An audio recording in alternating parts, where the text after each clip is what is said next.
যেই ব্যক্তি শুক্রবারে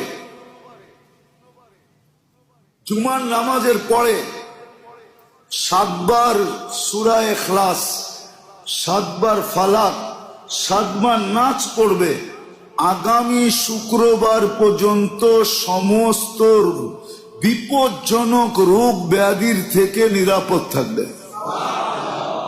হাদিসে আছে। আর যদি আরো 7 বার সূরা ফাতিহা মিলায় নেয় তাহলে পুরো সপ্তাহ নিরাপদ থাকবে। তো থাকবে, পিছনে সব গুনাহ মাফ হয়ে যাবে।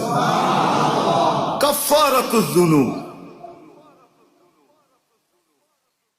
যেই ব্যক্তি জুমার নামাজের পরে সুবহানাল্লাহিল আযীম ওয়া বিহামদিহি 100 বার পরে সুবহানাল্লাহিল আযীম ওয়া বিহামদিহি, তার আমল নামায় 1 লক্ষ নেকি লেখা হয়।